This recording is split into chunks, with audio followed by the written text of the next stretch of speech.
launching since 2005. You're listening to Gamertag Radio with your hosts, podcaster Hall of Famer Danny Peña, the always opinionated Paris Lily, and from outside of the norm, Peter Toledo. This is Gamertag Radio.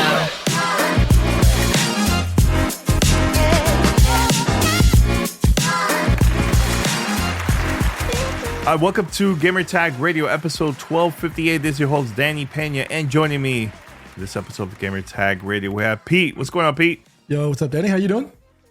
Everything's good, man. Good. How's everything over there? Not bad. Weather's a little as usual. It's getting into May, April. That's when the weather here gets a little schizophrenic. Actually, it was sunny earlier. It was raining, and then it was sunny again, and I just heard thunder outside my window. So, yeah, that's a nice mix. You know what? It's kind of like living in Hialeah. You miss it? You missed I do not miss Hialeah. Well, you know what? I miss the pan con lechon. Okay. The food. The pan con lechon. Pan con lechon, obviously the family in Miami. Yeah. And my friends and stuff like that, but it's the food, bro. If it's not the food, there's no reason. There's no other reason to go to Hialeah, dude. Come on, dude. Nobody goes to Hialeah, Miami Lakes for that, but they just go there for food because they live there. You got no choice. But by the way, Paris is not going to join us. By the way, this episode, but you're going to join us the next one. Pete, so I know we were this is before we went online. We started streaming, but I know you mentioned about buying a PS5. Do you see yourself buying a PS5 now? You're going to wait until after any type of showcase in the summer? Maybe they'll announce like a slim version. Which one you will buy? If they do, or you want to wait, or no? You know what answers that question? When is Spider-Man 2 coming out? Because it's September, right? The month of. But Starfield. that answers the question, right? So that answers the question. Yeah, it's like a week or two before or actually it's the week before Starfield. So yeah, that's when. So obviously, yeah, we'll presumably, as the rumor mill has been telling us, there's presumably a PlayStation 6. You know, there's rumors for PlayStation 6. Bro, trust me, I've been in the deep dark web. It's not a pretty place, but yes, there's been rumors of PlayStation 6, or PlayStation 5 Pro. Yeah, there's rumors abound of everything. Honestly, look, at the end of the day, you can find a false rumor for anything you're looking for, depending on how far and how deep into the internet you decide to go. But yeah, I mean, there's a high likelihood I'll finally just pull the trigger, just because I'm looking forward to Spider-Man 2. Yeah, because you played already. You played the first one and also Miles Morales on PC, right? For the first time. So I played the first one on PlayStation 4. I played the second one on. I played Miles Morales on the Steam Deck, and now looking forward to maybe PlayStation 5 on. There's on or Spider-Man 2 on PlayStation 5. Nice, that's good. Yeah, it's coming out soon, man. So the rumor is we're probably gonna start seeing ads in August. So that means between May, June, maybe July, we're probably gonna see a showcase from PlayStation. They'll start showing some gameplay of the game, and then it's gonna be exciting, man. This year's gonna be good. It's a lot of cool stuff. Actually, on Twitter, the chaotic Twitter social media app. I posted about like our favorite year in gaming. I know 2007 was one of them. And I know our friend Tony Polanco, shout out to him. He said 1998 was a good one too. I was like, damn, I forgot about 98. 98 is a really good year in gaming. But didn't we talk about that the last time the three of us were on? Like just the last 2 shows ago, we talked about like this potentially this year, 2023, has the potential for getting in the conversation, right? Obviously, there's still a lot of time between now and the end of the year, but it's if all the things fall into place correctly, there's a good chance they could be in the conversation. I can see it. By the way, for those watching the stream, here's another code for Crash Team Rumble, PlayStation only. You know, it's funny. Beta's still live. Go check it out. When we talked about the most anticipated games of 2023, I think it was at the end of last year, the beginning of this year, I actually said that same thing, right? And if this is the case, it definitely stands out as a comparison to 98 and 2007. just with all the potential, all the games that were, either confirmed or, about to come out. Some games maybe have not truly hit the ground running as we expected. Like Forspoken had its hiccups. Dead Space Remake was really well received. Hogwarts Legacy, for all of its drama on the internet, reviewed very well. Destiny 2 Lightfall came out. I spent 2.5 hours this morning playing it. Jedi Survivor, getting ready. Legend of Zelda coming out in a month and a half. All right, so Suicide Squad got delayed. We know that. Diablo 4. But Server Slam coming next weekend. You know where I'm going to be all weekend long. We'll be right here playing Diablo 4. I'm ready for that. The beta. I'm ready for that.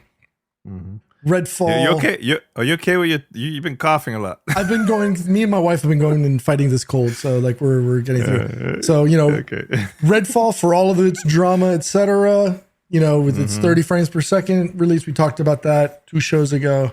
Starfield, Spider-Man 2, Stalker, potential for Alan Wake 2, Forza 8, Hollow Knight, Silk Song, replaced Minecraft Legends, which you guys had the developers on for. Great game. Wolf Among Us 2 was rumored with a 2023 date. Warhammer 40K, Phantom Liberty potentially this year. It's a minefield, man. If those games hit, I don't see how we can't have that conversation that 2023 is right along there with 98 and 2007. It's right there. It's going to be wild. So many games, man. And that means we're going to have great stuff to talk about. Absolutely. On the show, so Absolutely. That end of the year, game of the year conversation is going to be real interesting. Yeah. Oh, that's going to be a tough one. I'll tell you right now. Tough one. All right. So for those that are listening, make sure to go to gamertagradio.com. We have so much content over there. Just listen to all the past episodes. Also, you can find us on any podcast app. Just search for Gamertag Radio. We're there. Make sure to subscribe, follow us, and also post a review. If you would like to be part of our family discussion, and we need more questions, guys. We need more questions. It's been a while. Plus, Pete, we got to bring back Miss Leo. We got to bring her back. We got to bring her back sometime in May to predict. We got to predict all this stuff coming up. We haven't done it in a while. So if you would like to be part of our family discussion, prediction episode, all that stuff, here's how you could contact us. Send us your feedback or questions.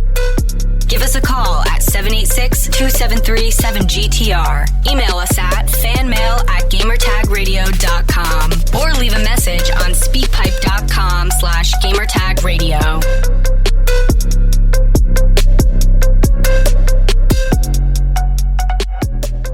All right, so we have 2 interviews this week. We have an interview with the creative director, Yannick from Massive. They worked on The Division 2. There's some new content coming up for year 5. And we're going to talk about that in a few minutes. And also, I have, for those hip-hop heads, we have Phonte from Little Brother. We had a great conversation about just, music career and gaming. He's a huge fan of games. And he's been in different soundtracks too in games. And we're going to play that both interviews on this episode. But first, let's talk about the presentation that just happened a couple of days ago, Pete, from Ubisoft. They talked about the future, about the Division franchise 1. They talked about the Division 2, new content coming up. The new Division game for mobile. And the last one, the one that I'm also excited about, is Heartland. That's a new free-to-play Division game that's coming up too. Have you got to watch the presentation or read details about the Division franchise, all the stuff? Absolutely. Yeah, what are your thoughts about it? I mean, come on. Of the 3 of us on the show, obviously Paris isn't on here. I was the one that was in the sauce for the Division since day 1, right? Mm-hmm. I loved it. I've always been a large fan. Hell, I'm even wearing the Red Pandas hat from Ubisoft and the Division. Obviously Paris had his reservations, and I really wish he was on this week so he could give his, because I really wanted to to just hear his expectations, his response as far as this announcement, knowing how critical he was after the first one, which followed through into the second one, which had its moments, but never, I think, was able to truly capture that same feel from the first one. This new one, which surprisingly is almost feels like they took the Dark Zone and the most missing aspect of the Division 2, which was survival, and they seem to have merged them into one title, which, I mean, I think that's phenomenal, right? That's probably the one thing that in my eyes was missing from this last release of the Division 2 was what happened to survival, right? And it's not just me that was saying it, right? You had, that was conversation that was sent, that was echoed across all of the fans of the game. On top of that, you've got, it's set in it's a fictional town of Silver Springs, which is more Midwest Bible Belt kind of center of the country.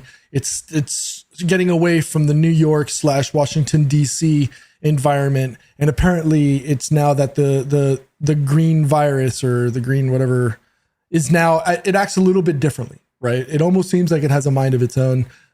They've split up the gameplay, so now you've got the daytime where you could do your normal PvE, but when you want your nighttime, if you want your PvPvE action, aka the Dark Zone, you hang out at night, right? They've made the base of operations, or the Boo, as they like to call it, which I always thought was hilarious. They've made that the core central part, similar to other parts or other releases, but this one is more centralized, and you do all your social activities in there. But the cool part was them splitting up that PvE and the PvPvE into daytime, nighttime, right? And it's the same concept. If you're able to extract your gear out from the nighttime area, then you actually get to ingest it into your base of operations, and you take benefits out of that. If you watch the video, there's a couple of cool things. There are, little couple of Easter eggs or things that you may not have captured. Sliding, which I was like, that's never been in this game, right? That's never. That's something, when you think of sliding, you're thinking of like maybe Destiny PvP, or you're thinking Call of Duty, but you've never seen that. And also, which is one thing that really, really set it apart from the first two iterations of the game, was crouching. Because this game has always been a cover mechanic based third-party shooter, crouching was never really a thing, right? Because you could literally, depending on the platform you were playing, you could automatically slide, or akin to how was it Gears of War had the little slide into sliding into cover, but because it was a cover-based mechanic of the game, there was no need for crouching. Well, now they've implemented that as well, obviously as another feedback request from the players, right? Is an ability to do that. So, seeing them combine that Dark Zone environment into being such a critical component, because people because look, at the end of the day, some people just want to play the PvE part. Some people want to play just the PvPvE part. So why split it up into areas where you're forced to go through the PvE area rather than just give them an open component of it and just play nighttime? Really cool. The other cool announcement that I thought was really nice was the return of incursions, which is kind of like end game, and it's essentially the end game for the Division. And it's looking bright, right? The future is bright for this. Is there some hesitation or trepidation to going back into the Division?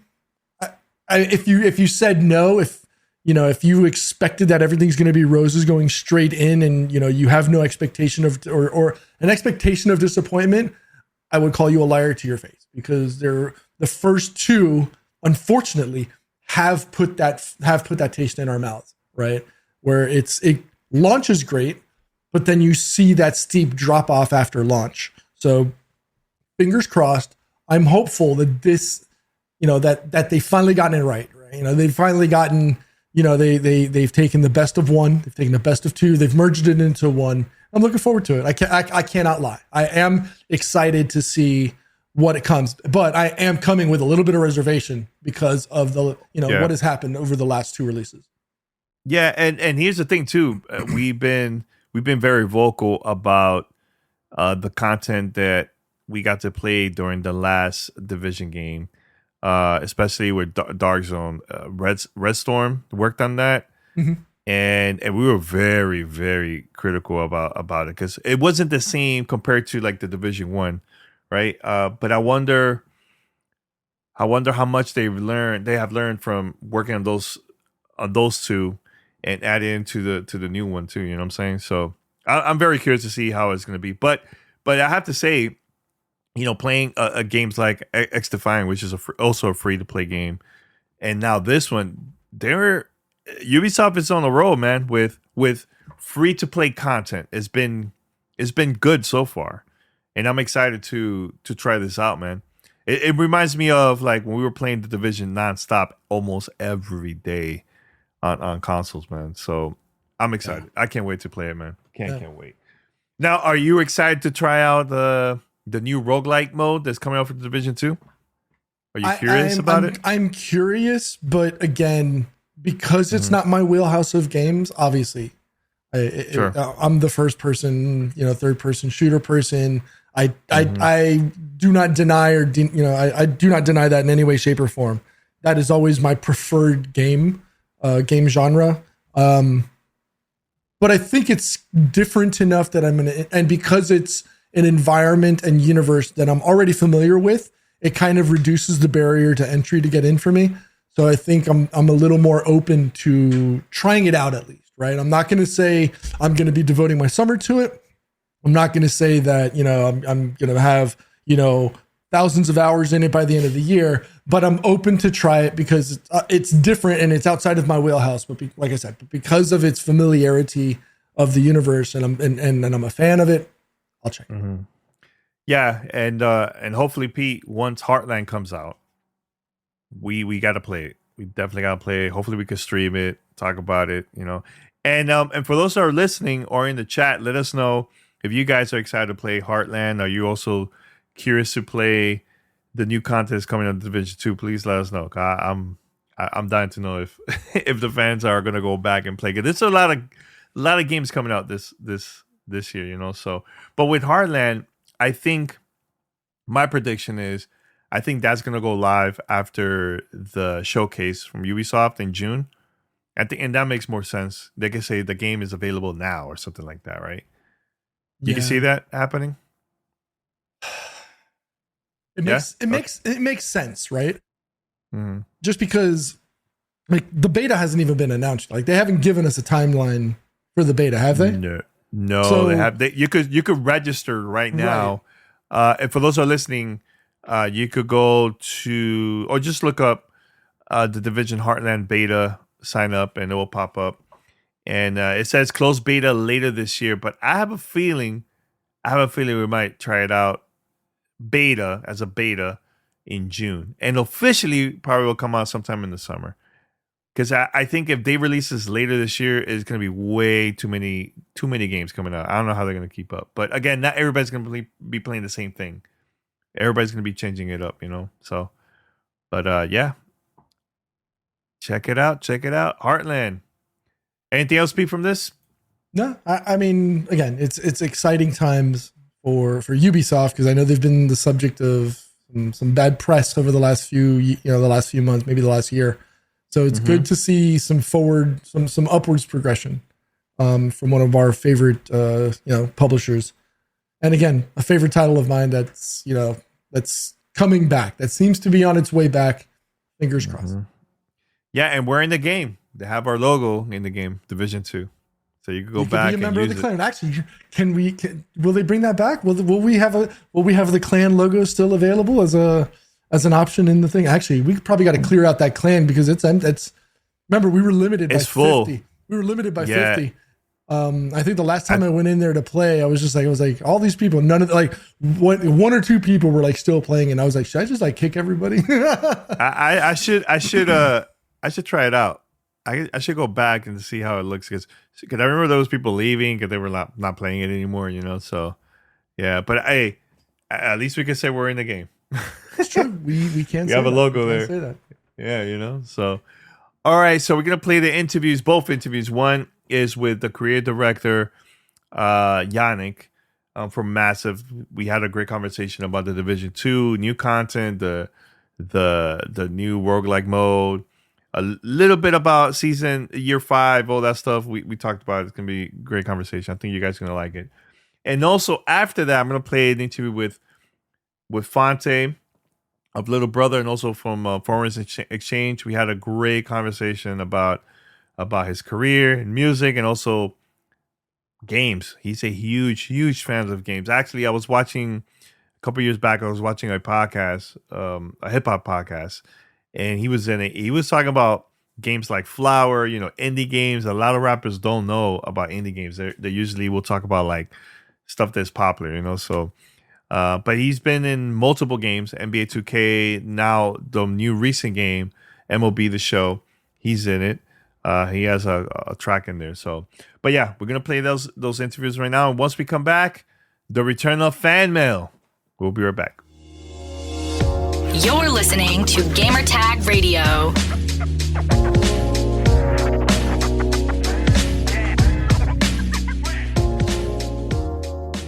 Yeah.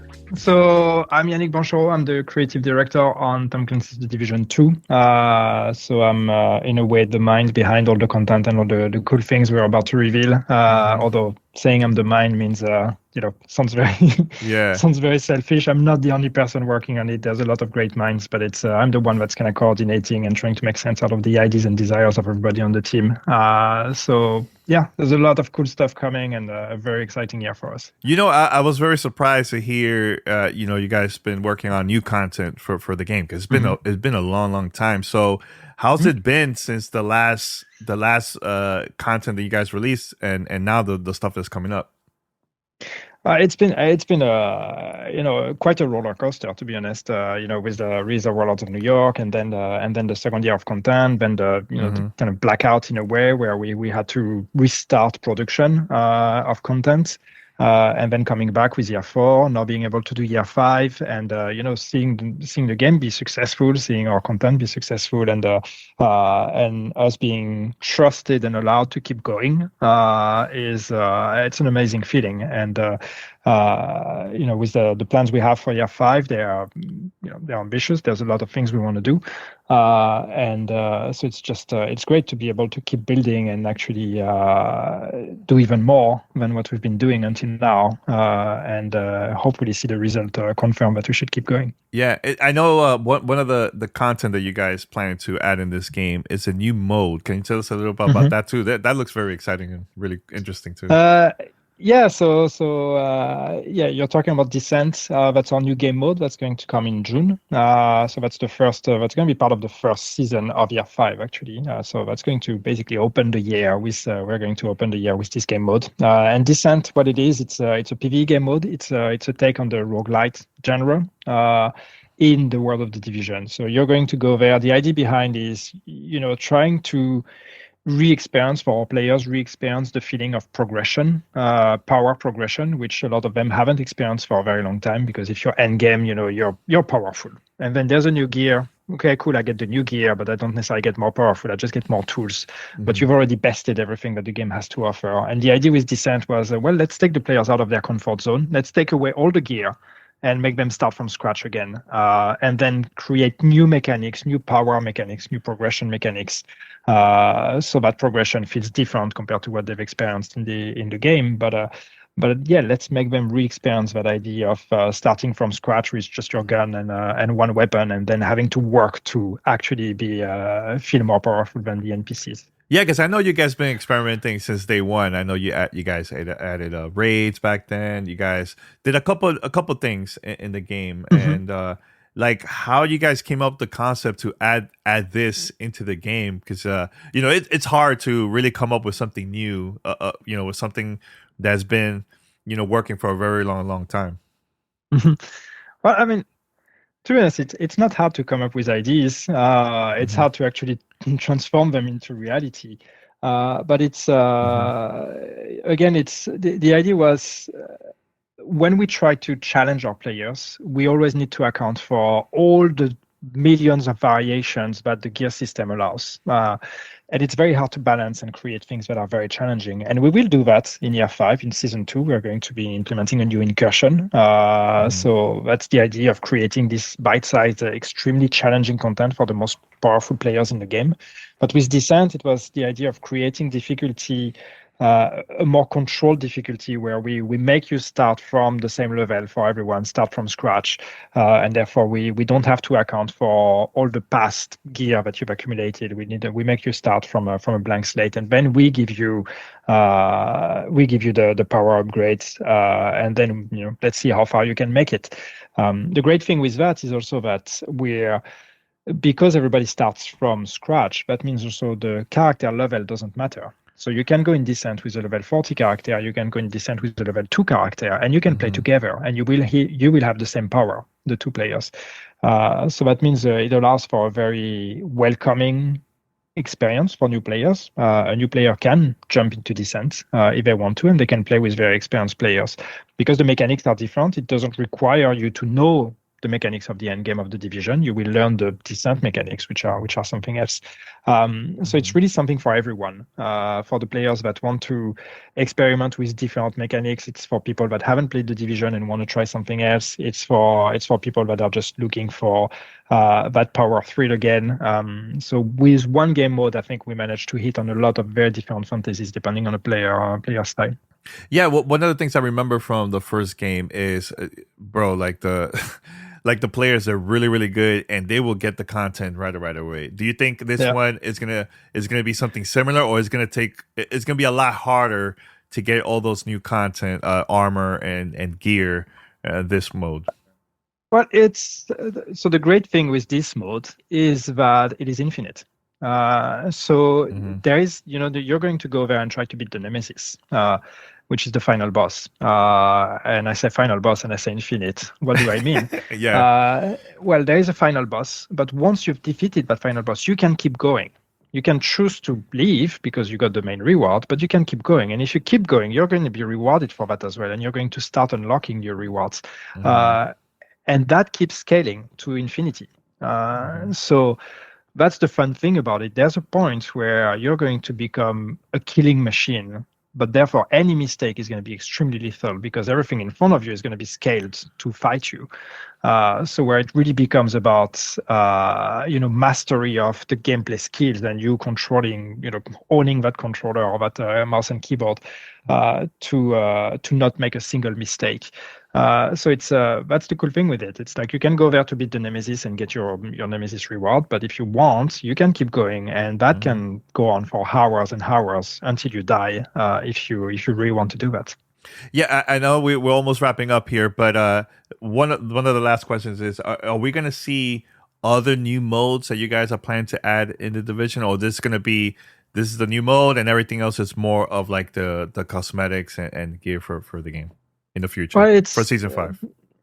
Well, there's a lot of things we want to do in year 5. There's Descent, then there's, I mentioned, the Incursion, which is a return of a fantasy from Division 1, which is the idea of creating this very tough challenge for very advanced players, like the raid, but for groups of 4 and a bit less relying on puzzles and really way more on group synergies and team building and communication and strategy.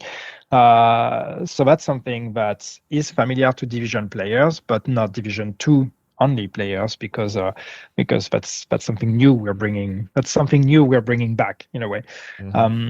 And then with season 4, we are planning to bring in a whole new DLC to the game with new map, new missions, and all of that. So while this is not a new game mode, this is a big addition of content, of land to explore, and new stories to discover, and new main missions to do.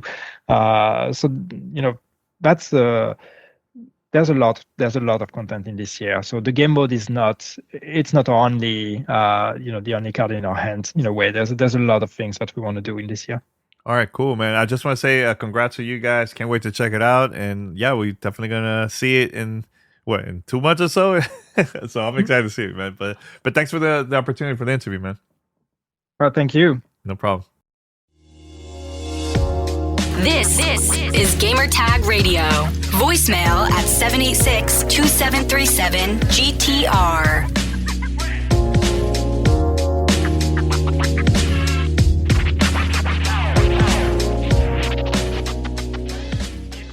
All right, let's talk about our sponsor for this episode, and that's Factor. This spring, you need nutritious, convenient meals to energize you for warmer, active days and keep you on track reaching your goals. Factor, America's #1 ready-to-eat meal kit, can help you fuel up fast with ready-to-eat meals delivered straight to your door, and you'll save time, eat well, and tackle everything on your to-do list. Now, Factor did send me a package a couple weeks back, and I've been enjoying this. They sent me, stuff for beef, chicken, even if you're vegan. I have also vegan meal kits too, man. So, and it's been great. And they also sent me smoothies, which is my favorite: mango, strawberry, and banana, and much, much more. So this is super, super delicious. If you're too busy to cook this spring, with Factor, skip the trip to the grocery store and skip the chopping, prepping, and cleanup too. Factor's fresh, never frozen meals are ready in just 2 minutes. Super easy to set up and is very, very quick. All you have to do is heat and enjoy, then get back outside and soak up the warmer weather. Looking for calorie-conscious options this spring? Try delicious, dietitians-approved, calorie-smart meals with around or less than 550 calories per serving. Now, GTR listeners, it's time to take action. Head to factorsmeals.com/GTR50 and use code GTR50 to get 50% off your first box. That's code GTR50 at factormeals.com/GTR50 to get 50% off your first box. I would like to thank Factor for sponsoring this episode of GTR.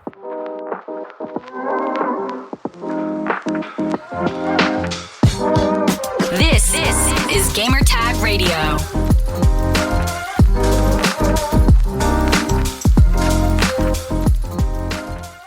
All right, so we're back here, Gamertag Radio. We have legend, one of my favorite groups of all time, Little Brother. We got Phonte here, man. Phonte, how you doing, man? Welcome to the show. Man, thank you for having me, brother. I'm good. Good to see you. Yeah, you know what? Originally, I wanted to have you guys on for a long time. Actually, I was supposed to go to one of your shows back in 2020 in New York, right before the pandemic, and then everything went down. Supposed to happen in 2020. Yeah, everything went down. But because I got super excited for the album that came out during that time and everything. So yeah, man, been a huge fan from way back, man. So tell us a little bit about how's it been since back to the last album. You guys been working on any new projects or anything? Yeah, really, the main thing that we've been working on since the last album, May the Lord Watch, is really just working on a documentary that's of the same name, May the Lord Watch, and we're looking to have that done, by the the end of this year. You know what I mean? Mm-hmm. So yeah, man, that was something that I made a lot of records, made a lot of albums, but making a film is a completely different thing. And making a film about your life is something really even different. Yeah. So, so yeah, this is something that we've really been taking our time on. We've been working on for 5 years, and we feel like we're at a spot now where we really got the story, right. We know, the story that we want to tell. We've kind of figured out what it is that we want to say, and yeah, man, it's rough. But I think people are gonna like it. Oh, cool! Wait, when you say rough, there's gonna be a lot of controversy in this, or what? I mean, I don't know if it's controversy, but I mean, it's just raw. Like, I mean, I just don't think it's worth you telling our story and trying to make it pretty. You know what I mean? So it's the good, the bad, the ugly is all of it. You know what I mean? So nah, man. But we feel good about it, and yeah, I'm just ready to get it done. I just need it out my life at this point. I just need it out. Yeah, I think it is important to see the, the behind the scenes of like the good and bad and the ugly of the working on projects and about you guys personally. Because there's a lot of people that just know you about your music, but they don't know you personally. You know what I'm saying? So it's good to see that, and I can't wait to check it out. Is this something that's going to be available like in streaming services, or this is one of those? Yeah, more like it'll be streaming. I mean, we're still in the process of figuring it out. Our whole thing is just, we want to make the film that we want to make first and foremost. And then once that's done, whoever the best partner is that makes sense for it, we'll run with them. But first and foremost, our foremost duty is to make the film that we want to see. Yeah. So that's where we at with it. Yeah, a couple years back, I got to watch a video interview with you guys, man, and you started talking about video games. So I was like, wait a minute, Phonte's into gaming? Oh, man, I got to talk to him, man. So I know during the interview, shout out to Aaron, Ashley, Simon, I know you guys were, you guys were talking about, I think it was Flower, one of the really cool, unique game, and I was very surprised that you mentioned that, man. What type of games are you into, man? Man, so I'm generally more of a, I'm not a big first person shooter. You know what I mean? Like I can play like Call of Duty, and I was in the for a minute, like I think Call of Duty, and I would play was it Battlefield? Battlefield, yeah. I'll run that. It was a one back in the day. I used to run Sniper, I think Sniper Elite or Sniper. Oh my God. I remember the Sniper Elite. Yeah. Yeah, I used to run that. I run Sniper Elite here and there. Yeah. But generally not really a first person shooter. I mean, I'll get into them, but not, that's not kind of my fave. Definitely a more like third person, big survival horror fan. So Last of Us, Resident Evil. I still gotta finish the last Resident Evil. I started it, but I didn't finish it. The remake that just came out? No. The one that was like the one that came out like a year or two ago. Evil. Was it 8? Resident Evil 8. Yeah. Village. That's the one. Yeah, Village. Yeah. I started it, and like I think I made like a crucial mistake, so I'm probably just gonna start over and play it from jump. Yeah. But yeah, Resident Evil. I was always a big fan of that. I really big fan of running guns, so I can't say enough about Cuphead.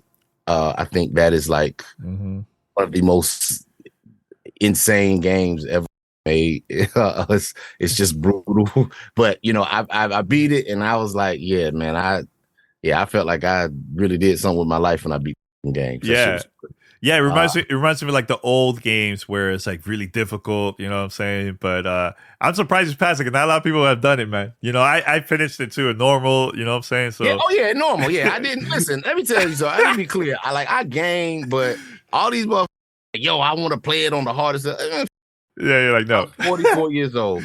I will play the game the way it came. Period. Yeah. Like, I don't need no extra adventure. I don't need no. I'm gonna play. Like I just finished like day before yesterday, bro. I finally finished after like months. I finally got 100% on God of War. Ragnarok. Nice. That's a great game too. It's a lot of game, dog. Yeah. That's just a lot of game. And then you beat the game, and then they give you new game plus where you can, use your weapons. And I was like, hold up. Like, y'all want me to do this all over again? Are you going to try to do that? Oh, no. No, I'm not doing that. Okay. No, I'm not playing it again. Like, fucking puzzles and Norner chests and got the hive. I'm not doing that again. Yeah. But yeah, it was a big game. I beat that. You know what I'm saying? I finally completed, got 100 on that. Dope. Yeah, man. What else I was on? I don't know if you did you this joint Sifu? Did you ever play that? Yeah, I love Sifu. Sifu is dope. Sifu beat my ass. Like I got Sifu, and I ran up in there thinking it was gonna be Double Dragon and shit. Man, no, it's not like Double Dragon at all. I was 52 in the club. I was like, you know what? Let me just start over. Yeah. That's one game I couldn't really finish because I always get stuck because my character gets older. And I just never complete the game. I'm like, I'm done. But I love the concept though. The concept is pretty cool. The concept is really I thought it was really innovative. Yeah. But the game itself, it beat my ass. So I just I stepped off from it. Yeah. You know what? So when I used to work at G4, I was working on a project. We wanted to do something special about the Dev Jam games. Remember those games that came out with Vendetta and all that stuff. So we were like, man, I know Phonte is into gaming. I would love to have him on, and it just didn't work out because we were rushing this project and everything, right? But do you remember the old school Def Jam Vendetta games of Vendetta and like all this stuff? Vendetta, like Fight for New York or something. Yeah. I didn't really play them, but I do remember like them being a thing. I didn't play them, but I remember those games. Yeah. Dude, I was like, man, that was a really cool concept. Having a lot of hip hop artists and actually DJs as commentaries and stuff. It was really cool, man. So yeah, that was one of the reasons I'm like, yo, I gotta contact him, man, because he's probably into this too, man. So no, yeah. I definitely into it. Yeah. So yeah, man. So what else is going on with you, man? Like, are you also working on any solo projects on your own too, or no? Yeah, I'm probably getting back into it. I mean, I just working on the doc for so long. It was the first creative project. Normally I have like a lot of things I'm kind of working on at once. If I'm working on a record for me and I may be producing something for someone else, or I may be just doing QLS or doing whatever, I can kind of just do a lot of things creatively to keep myself busy. But in the particular case of doing the doc, it just sucks up everything. Like, it leaves no room for nothing else. So I actually haven't been in the studio working on this doc. I really haven't been in the studio for some time. I've done stuff here and there. So I haven't been in some time. So I'm kind of really looking forward now to like scratching that itch and getting back in. Yeah, man. I just love you guys' music, man. It's really cool, man. So are you also... Have you guys gotten any other opportunity? Can I know you guys were in the soundtrack of NBA 2K6 from one of your tracks there. Is there anything else besides that you guys have done in the past with gaming too, or no? Yeah, I just had we did like that in 2K6. It was some game, I cannot remember which one it was. This was back in the day. This had to be like 06, 07 something. There was another game that I want to say Pooh and our manager at the time, Doe, they did voiceover for, like, they might have been, Thug number 4 and like Mac 3 or something. You know what I mean? Yeah. It was one of those kind of things. But they did that. And just literally recently, a few weeks ago, my song Sweet You was in MLB The Show 23. Yes, I was gonna mention that because I have MLB. Yeah. I'm like, wait a minute, that's a Phonte? What the heck? You know what I'm saying? So wait, is your solo joint or it's like a little brother? Nah. Sweet You is a solo joint. That's the record I did. Yeah, that's the record I did. That was from my last solo album, No News Is Good News, and that was a record I did with my brother, Tall Black Guy. Shout out to him. Yeah. And so they picked that one to use, and I was like, all right, cool. Yeah, because actually I got the game for review, right? And by the way, I don't know if you tried the MLB The Show, but it's really dope. It's really I heard it's dope. I'm honestly not, I mean, I'm not a sports fan, like, in general. So, like, yeah, it's all good. So then just like a video sports game, like I think the only sports game that I would play, I think my sports run ended at like Madden. You know what? A lot of people did, man. I just got tired of the same thing over and over again. You know what I'm saying? So it's good to like take a long break from any sports game, then come back. And by the time you come back, it's probably like a little bit different, graphically and like new features and stuff like that. Yeah, like now the games are way more complicated. Like I see them, I'm like, damn, you actually almost got to know how to play basketball to do this. Like, yeah, I can't play this. So the sports games now. My son, he's into both my boys. They're into 2K. So they run 2K, all day and night. But that chapter of my life is closed. Yeah. You should mention, like, I've been in that game too, right? In the soundtrack. You know what I'm saying? right. World clock. Yeah. Hey, exactly. I mean, if you ever had an opportunity to work with like a studio, like, okay, we want to have you or your group to be part of the soundtrack or even voice acting or something like that. Is there any let's say 2 or 3 studios that you would love to work on the project with them in the future, like to be part of or something? As a fan. Yeah, as a fan. Oh my God, man. I guess I'll just say just the games that I like. I mean, Santa Monica, they did God of War. I mean, I think that is just an amazing game. It wasn't too many black people in God of War, so I don't know. We need more. We need more than that. Yeah, you know what I mean? Exactly. Well, the guy that does Kratos was Christopher Judge. He's a brother, and he did an amazing job. But yeah, I love that one. I really loved just The Last of Us. I just thought that was just an amazing game. I still got part 2. I still haven't even opened part 2 yet. But the first Last of Us, I mean, that was just an experience. And another one from me that I loved that, if some way, and again, I don't know how I would even fit into these games or whatever. I'm just saying these are the ones with Ghost of Tsushima. Ooh, that game is amazing. Yeah, man. Gorgeous, bro. Amazing. That's like a movie. That's a movie, bro. Oh yeah, I was playing that shit in I played in like black and white and Kurosawa. I was gonna ask you if you played in normal or black and white. Black and white is the one to play with a person. Yeah, I was playing black and white for a little bit, but then I would switch the color because I wanted to see the blood. You know what I mean? Yeah. I want to bleed out. So I'll run that. Yeah. Let me think, man. Yeah, but in terms of voiceover gaming and stuff, yeah, I mean, I guess wherever it would fit or wherever it would make sense. In being like a soldier or whatever in like a Call of Duty, just yell it out. I guess that could be cool. Yeah. But yeah. Yeah, I was gonna ask you, man. I know you mentioned that your doc is coming out sometime this year, right? And I think this is a very important year. It's the 50th year anniversary of hip hop, man. Like how hip hop has changed your life, and how cool it would be, man, to have this out at the time where to celebrate the 50th anniversary of the culture, man. Yeah, nah, man. It definitely is a humbling experience, to be living in the 50th year of hip hop and also the 20th year of Little Brother. You know what I mean? It's definitely been a humbling experience. And when we did our show in New York, our Brooklyn Bowl show, we sold it out. And, and I even said that night, I said, there's 20 years of history up here on stage, but there's also 20 years of history out in the crowd because there's people in that crowd that have been pulling up on us for 20 years. You know what I mean? Like it's people in that crowd that we've seen get old, just as we got old, get older, get married, get divorced, have kids, you know what I mean? Like we've actually, kind of gone through life together. So for me to just to be on stage and like really kind of taking in 20 years, it's kind of surreal because 20 years in this business is a good night's sleep.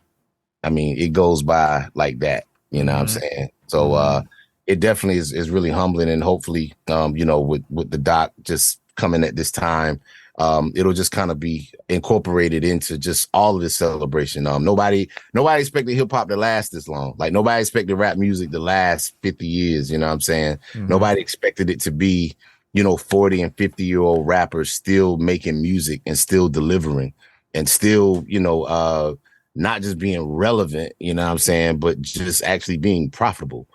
You know what I'm saying? And I think that's a beautiful thing. And I'm just always extremely humbled and excited just to be a part of that history. Yeah, no, I tell you, when I remember discovering you guys back then, man, it reminded me of like Tribe and De La and a little bit of Wu, like just of like those groups that, and especially now, that lasted this long. Because usually they probably release like one album and that's it, they'll break up and that's it. But you guys been releasing multiple projects, man. So I'm glad that you guys are still, working together and still releasing good music, man. Really, really good music, man. Thank you so much. Thank you. Yeah. So, man. So I'm just going to wrap it up here, man. But if you would like to promote anything else, man, you're also, if people want to continue to follow you for updates, what would be like the best play to find out? Oh man, they can hit me on IG. I'm on IG and Twitter at Phontigalo, PHONTIGALLO on IG and Twitter.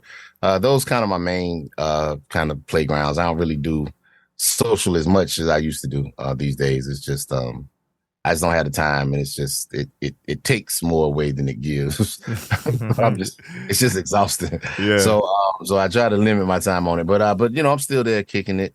You can also just check our site, littlebrothernc.com. That's kind of the home base for everything. You know what I'm saying? For shows, for merch, for just any new music coming out, you can definitely check us there. yeah, you check my other group, the Foreign Exchange, the foreignexchangemusic.com. Check me out there as well. You check me on Questlove Supreme. Shout out to my big brother Questlove and my whole Team Supreme family. Check us every week wherever you get your podcasts. You know what I mean? It's just Music Nerd Central. Yeah, just check for me just for new music. Check for me on Sesame Street. You know what I mean? You check me for me a lot of places, but I'm thankful for everybody just for supporting our careers over these years, and I'm just really thankful and blessed that for everybody for rocking with us. Yeah, and you never know. Maybe you bump into him online playing some games. You might. You might. You know what I'm saying? You might see me. Yeah, exactly. All right, Phonte, man. Thanks a lot, man, for the conversation, man. Oh, no problem, Danny. Thank you for having me, brother. It's good to see you. You too, man. You're listening to Gamertag Radio.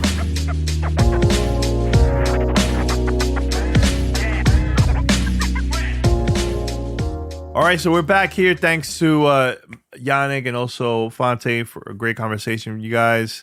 Can't wait to talk more with Phonte in the future, man. We got to bring back Big Pooh. We had him on the show, right, Pete? Years ago in Miami. Years ago. This is like what, 2007, 2008, I think it was, like around that time. Was it? Or was it late? I don't remember. It was like around there. Between 2007, 2010. It was like around there. Yeah, I remember when we went to do the show, we spoke with him. Mers was in the bus. Mers is a huge Sega Dreamcast fan. Huge. Open the door, close the door. We didn't get to interview him, but we did get to chop it up with Pooh. We became friends on PlayStation. We would play football and stuff like that. Play NFL 2K and stuff like that. It was a lot of fun. Wait, NFL 2K? Wow. Oh, not 2K. No, not 2K. My bad. Well, remember, you said 2007, so I mean. I know. No, there was no 2K during that time, was it? No. It was Madden. It was Madden football. It was Madden football. Yeah. But I mean, yeah. Hey. Yeah, it's all good. If only I could dream, if we could get Phonte, Tigolo, and we could get freaking ninth all together once again. It's a dream of mine. It's one of my favorite guys. I know it's not going to happen. It's a dream. Let me dream. All right, Danny? Let me dream. I get it. All right. I know I'm looking at the chat. Again, this is for those that are listening. Go to twitch.tv/Gamertag Radio. I see Arctic says to add him to the Diablo 2 clan. Diablo 4 clan. Why you said Diablo 2? To Diablo. Oh, I don't know. Then he puts a little star 4. He put the star 4 after that. Oh, 4. Okay. Scroll down and read, Danny. Come on. Hey, I have to scroll down. But it says Diablo 2. Anyway, Diablo 4 clan. Yes, we are also going to have a clan there. So we could all play. I wonder, does it save my clan? No. From the beta? No? All of that information is going to get wiped. All progression, all your characters will be wiped. Anything and everything. Remember, this is essentially the gold patch. Everything that was, because they announced going to gold, and then less than a week later they announced the server slam for Diablo 4. So it's essentially going to be what's at launch, right? There might be some bugs, and there might launch day patch will likely have fixes from this release, but essentially we're playing what they shipped as gold last week. So everything's going to start over from scratch. Which means your progression to level 20 in the beta will be it's up to level 20. It's no longer up to level 25. There is a prize, for getting to level 20. You'll get a horse, you'll get a steed, which we didn't have before. Before it was the wolf pup for characters. So if you do get a chance to play, I'm curious to see how much of the gameplay change they did. I know that they've modified the legendary drops to be closer in line as to what to expect in game. They dropped it. They absolutely buffed the legendary drops for the first two, which I kind of expected, and I did say that on the show that it was you had to, they buffed the drops. They increased the number of legendary drops just to make people excited and to play it more and to get involved and be able to jump and swap characters and stuff like that. But that is no longer the case. Now it's getting to level 20, and you're now going to have a much more reduced drop on good legendary gear and loot. So I'm excited. Oh, we are. I can't wait. Rihanna, I'm talking about Diablo 4. The server slam is this coming weekend. Yeah. All right. So we have fan mail. We're gonna bring it back here, and it's time for fan mail. Fan mail at gamertagradio.com.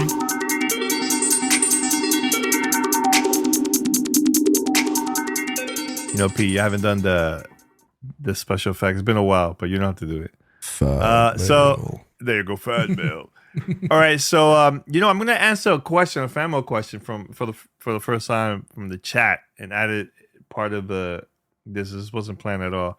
So Prez says, how new player friendly is the Division 2, Pete? I think it is friendly. I think it's easy to play from the beginning. You're not going to be playing higher level or anything like that, but I think it's fine with me. Easy to play. Go ahead. I think from a player introduction standpoint, it's relatively easy to just walk in and just start playing. There is no, major like tutorials to get in. They kind of just drop you into the world. You kind of have to learn by playing. If there's anything that I would recommend is maybe watch a couple of YouTube videos just to familiarize yourself with the gameplay. Maybe this is something we want to talk about internally here is maybe we just do a gameplay weekend where we all play online over the weekend and get people ramped up to Heartland just prior to the launch. That might be a good way to get in and get acclimated to what you need to do. Familiarize yourself with the classes, which you won't get until a certain level, but introduce you to the base of operations, how and what the functionality of those are. Just basically just overall gameplay. It's not that difficult. It's a shooter. It's a third-person shooter. Figuring out how to do, how to go into cover. Maybe how to tune weapons, figuring out which direction on the skill tree you want to go. Do you want to go more for a healer? Do you want to go for static? Do you want to go for fire? You want to go sniper? There's so many options in the game. There is inventory management. There is Tetris gameplay. Not as much. They did pull back a little bit of that. It's still a looter shooter, but they're I think they're scaling back the intensity, so to speak, of the overall, micromanagement of inventory. Because before it was a pain, right? And I mean, you could actually think of that in a lot of games, whether it's Destiny, Diablo 4 is the same way, right? There was parts of the game where I was just scooping up loot everywhere. Then I just had to start doing Tetris and start dumping gear wherever you want. But you kind of get that in a lot of new games. So yeah, there is going to be there is some micromanagement, Rihanna. But back to your question about how easy or how player friendly it is. Yeah, it's not that difficult to get in as long as you're a little open minded about it, because it is fun, especially if you're first time getting exposed to that and seeing the cinematics and understanding like how things got to where it was. It's pretty cool. Yeah, we have another question here, and this is from Zan Powell. This is a very interesting question, Pete. A question, I found this in our Discord family channel. So you also can send questions through there, guys. What sort of odd jobs did Pete, Danny, and Paris do while the podcast was still young? Did any of y'all deliver pizzas or work at retail store during those very early years? Well, for me, I used to work at a TV station, TV network, and that was Discovery Channel Latin America in Miami. So I was working there full time while still doing everything with GTR. during the early days. So I remember my first year working at Discovery, they would do like a giveaway every year where they will give you a free laptop of your choice, either PC or Mac. So I won my first year, and I got a brand new computer, Mac, and that's how I started recording GTR content through there. And I didn't have no microphone. I was using everything through the built-in mic of the laptop. So yeah, that's how I started working through there, man. What about you, Pete? I know you were still living in Miami during that time when I started. Can you talk about what was your early job when you started with GTR? Where was I? Because I know you had a couple. You had a couple during that time. During I just can't remember. the beginning of that, I was working for a luxury real estate developer as the director of IT in Brickell. You know, I've always been in IT for probably like 25 years now, right? So, it's basically just corporate IT work.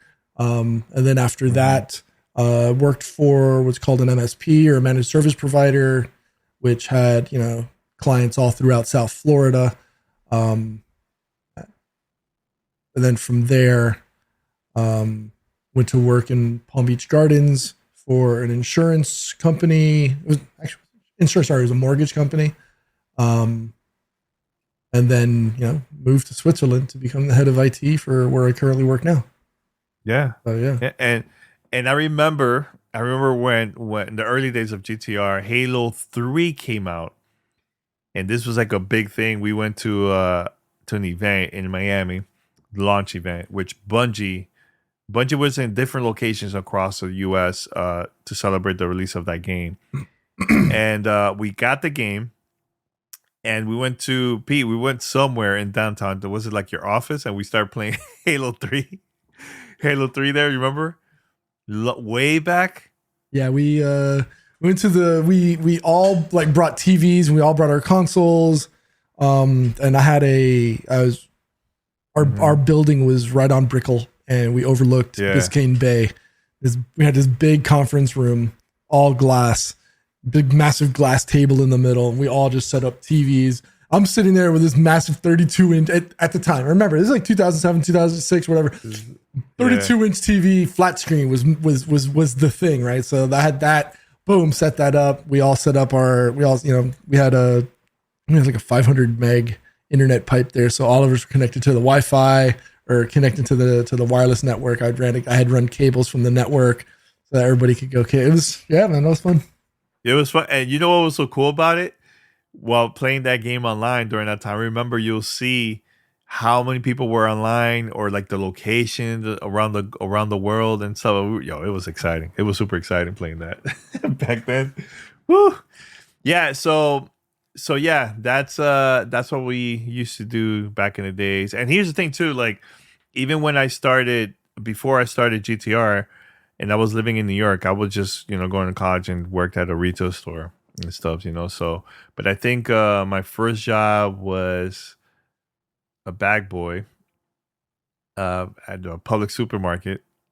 And then after that, I moved to Miami, and I was working at a movie theater. I started as an usher, and then I would work in a concession stand. And I'm trying to remember what else I did after that. Yeah, that's when I started working at different retail stores, especially toy retail stores. Not a great experience during the holiday season. Ooh, it was rough. It was really, really rough. So yeah, and then street promoter and all that stuff. That was like a side gigs for me. But P used to be a DJ back then. A lot of people don't know that. And he used to DJ on our show back in the early days of GTR. We put it as like a bonus content for those that had like the GTR app. I think if you have the iOS device, you could download the Gamertag Radio app. Still is available. And you can listen to our music and DJs segments from back in the early days. It's still there if you guys want. Do you remember those, Pete? You missed those? What was it, episode 300? Like the infamous episode 300. We made such a big deal multiple. about it. There was multiple of those, but yeah. But yeah, that was the one that I had done like a special hip hop mix. It was like a 15, 20 minute hip hop mix of like a bunch of like cool tracks from like throughout the years. Yeah. All right, so we have another question. This is a good question. This is a shout out to Kianga. Actually, he sent me this a while ago. I was saving it for a while, and I'm gonna play it here on GTR. So I'm gonna play it right now. What's going on, good brothers? How are you brothers doing, man? Shout out to you, Danny. Shout out to you, Paris, and shout out to Pete Rock. This is Keon calling from Baltimore. I don't really know how to start this because this is a bit of a different question for you guys, but I'll just jump to the question at hand. Are Xbox gamers really gaming? Are they really playing the games on the console? The reason why I ask this is because I am a gamer who has a very limited skill set when it comes to gaming. My favorite hobby, but I'm not the best at it. It is no way in the world I should be getting diamond achievements left and right in games where 0.39% of the player base has been completing mission number 5 in a game. And these are mainstream games. I'm talking Devil May Cry, talking GTA 5, Red Dead Redemption. Anyway, I'm just curious to know, have you guys been noticing when you get these achievements, the percentages that are under them, mine have been very, very low, which leads me to believe that Xbox gamers aren't really gaming on Xbox, which leads me to the situation that maybe this is why Game Pass had to exist, because game players aren't really supporting the console as much as Microsoft/Xbox needs them to. I would like to get you guys' opinion on this. Are Xbox gamers really supporting the console and playing the games that are given to them? Some of these games are on Game Pass and they got low percentages like this. Anyway, sorry for the long question. As always, you guys are amazing at what you do. Thank you guys for the great, great podcast. And with that being said, you guys have a good one. Bye-bye. All right. Thank you. As always, Keon from Baltimore. Mm-hmm. From Baltimore. Yeah. You want me to answer that, Pete? And I could answer that super quick. Go for it. Go for it. So the way how achievement works through the Xbox is how many players had completed them that owns the game, right? So, for example, sometimes when we get games really, really early, I'll see like 0.1%, and it will show like a diamond because the game is not out there. There's not that many people that are playing it. So that's how it works. It's not the percentage of like, let's say 1 million people, let's just say.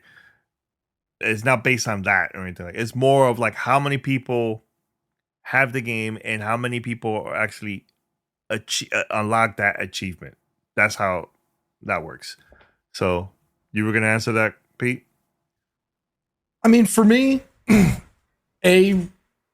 achievements aren't really all that important to me, right? I think for me, it's more important is gameplay experience, emotional impact, or does it move me, right? You know, instances like what was No Russia, Call of Duty, you know, the first 15 minutes of the first Last of Us, things like that were either through visceral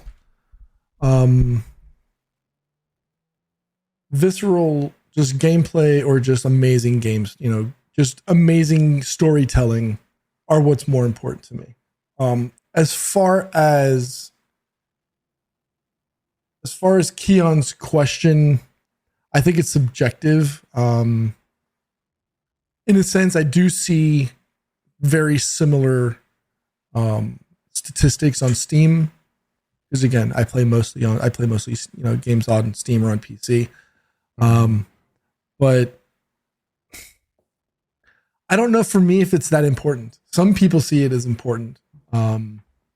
again, I think it's a subjective thing. I mean, I don't know if, for me, like maybe if you had asked me this question 5 or 10 years ago, I'd have a different answer, right? Because obviously back then I was much more invested in console gaming, as well as I may have been that target demographic for rushing for achievements. But I think over time, as someone mentioned in the chat, I have become more seasoned. I don't know if it's something that I pay as much attention to, but not to discount its importance. I know some people like that. They enjoy that maybe that competitiveness of being that one, that 1% of achieving that. Maybe for me, the closest thing to that was, being, in that first week or two of, like, let's say Destiny, and you defeat the raid and you're like, boom. And then you look at that number because, Bungie would put it up on Twitter or wherever. It says, oh, look, only like 2% of everybody, of players have even participated in the raid, much less completed it, right? And that in and of itself is, I think, for me, was a cool, kind of like a peacock moment, right? It's like, boom, I could throw this little, and they still offer things like that in game. I don't know if achievements are as important. This might be that hot take moment for this episode. But I don't know if achievements are that important for console gamers if they can't use that as a way to, like, kind of, like I said, show off or peacock, whether it be on social media, whether it be in Discord. Maybe that's something that maybe Bungie and others can give us, or, maybe that's something that Microsoft and or Sony want to look into, is giving us those banners or those emblems on our profiles, so that when we are that 1% of the population that has completed a specific task, we beat the raid, that we can put that in our profile page, right? That says, look, we did this. I don't know if there's other mechanisms that are similar to it, but I think that would be a little bit more. I think that would be more cool. Granted, I'm also 49 years old, so what I think is cool is really irrelevant in this war, in this day and age, for a lot of people. But I think that might be that might tick that box for some people to say, oh, look, I did this, right? Perfect example, PUBG. If you do, I just got another one yesterday, so I put it up on my emblem. But I don't know if you can see that on a regular Xbox emblem while you're playing somebody, right? Or if you're in a party with somebody and you see, oh, they've got these little, 1 or 2 emblems on their title card because they did XYZ in a game. I think it'd be much cooler like that. I don't know. What do you think? Yeah, a couple of things. Achievements doesn't really say how many people actually bought the game or how many people downloaded the game from Game Pass. That achievements is not meant to show you, like, here's the stats of the sales. It's not gonna do that. And here's the thing, and I know I talked about this multiple times on the podcast, but achievements existed way back in the days. It started during the arcade days, from like the late 70s and 80s. And the way how that people used to do achievements back then is, let's say you get a higher score, right? When you see the highest score on the arcade, it will give you like the address of the studio that worked on that game, right? So you take a picture of your score and you send it to the studio, and back then they'll send you a patch that you could use that patch for your part of your collection, your achievements collection. And that's how the concept came up, especially in the Xbox 360 days. That's why they added achievements, because of that from way back in the early days and stuff, man. So a lot of people don't know that. So again, achievements doesn't really say how many people actually bought the game, but it's how many people achieve and unlock that game. That's the stats of that, right? And I know it gets a little bit confusing, and you see that, like Pete, you mentioned about Destiny, how many people achieved like finish the raid. Is going to be the percentage is going to be low. That means that the sales is pretty low because not a lot of people bought the game. No, I don't think so. It's how many people actually try to unlock that. The majority of people don't. like you said, I think people just play games to play games. They don't care much about unlocking achievements. Back in the early days, the 360 days, it was super easy to just unlock achievements, especially like a game like King Kong. Remember that from 360? That was like super easy. You start playing and you already unlock like 4 achievements right away, So, but now it's been complicated. It's a lot harder, and now you get achievements on Steam. You get on Ubisoft Connect, on consoles, everywhere. So, but yeah, just want to say that. Anything else, Pete? It's funny because I'm looking at it, and because I mentioned the Destiny thing, I took a look at it. The new raid on Destiny 2 Lightfall, Root of Nightmares, has more day one clears than all of the others combined. Really? With a success rate of 44% within the first 48 hours. Right? When you take a look at the grand scale of all of that, Vault of Glass, 111. Right, 100,000 had attempted it, 0.1% completion, right, within the first, day one, right? Day one clears, right? Not saying overall, but day one. Crota's End, 70 completed it with 0.02%, right? So when you start taking some of these, and it wasn't until 2018, 4 years later, Scourge of the Past, where they started jumping up, where it was double digits, 16%. Completed it within, on the first day. I think that's more so the difficulty of the game. And also remember, you're talking on a platform that now has multiple players. So now you can have, whether it was Xbox, whether it was PlayStation, whether it was PC. So it was a little bit different than just locking it down to a single platform base, because then obviously you chop your numbers up. And then that, of course, that with a much lower sample size, now that number is going to be a lot more tangible or tied to that platform. But, I think going back to that's a massive number, 44%. When you think about it, 197,000 players attempted it, 445,000 attempted it, almost 200,000 players completed it. That's pretty insane, considering. That's pretty insane. Going back to to Keon's conversation was, is it more difficult? I don't think it's I don't think it's based on platform. I just think it might just be trending away from how important that is, because there's no like bonus to it. There's nothing for someone to like be excited to hey, I got this achievement. Now that might change when you're now one of those people that are like over 1 million gamer score, right? Like I forgot, what was the guy that got to like 1 million? He was the first person to get to like 1 million gamer score or something like that, like 2 or 3 years ago. My timing might be off. It might have been in 1 or 2 years, but like that race was a little more important back then. But now I don't know if it's as important in gaming. I think people probably spend way too much energy on a lot less important things these days than they do on something as competitive as maybe your gamer score or your trophy score. And, we still have friends that race to try to get, the platinum trophies or try to perfect, 100%. Again, going back to my old days. Yes, that was cool. That was important. I remember NBA Street was my first one that I completed. And oh, really? Nice. And I didn't complete it until I think it was like 3 months before they turned off the servers, and it was strategically is because I had to play someone and beat them online, and I'd never played it unbeaten. I forgot about that. That you have to do that. Yeah, and it was things like that. Man. That was and NBA Street's probably one of my all-time favorite online games, but I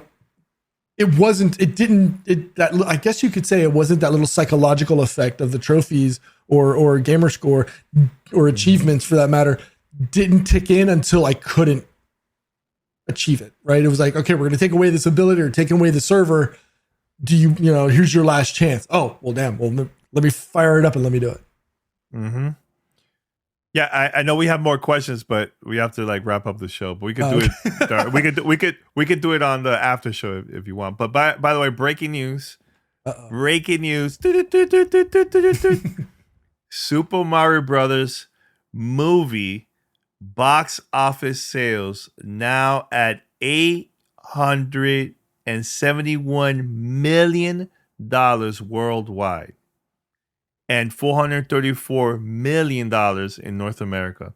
So this movie is about to hit $1 billion by next week because it hasn't been out in Korea and Japan. So once the movie comes out in those countries, it's a wrap.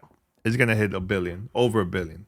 I'm surprised. I thought it had already hit. No, not yet. And I didn't know that it hadn't hit the global theaters yet. That's insane.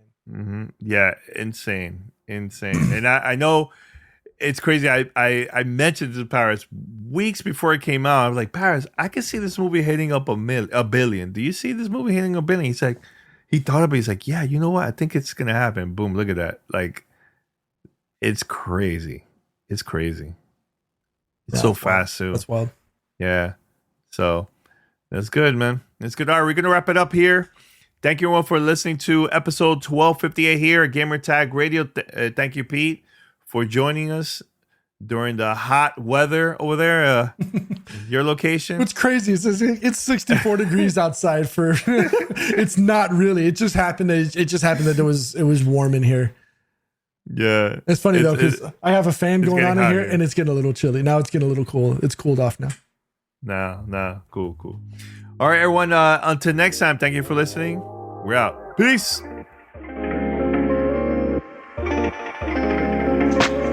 Thanks for listening to Gamertag Radio. Be sure to like us on Facebook and follow us on Twitter.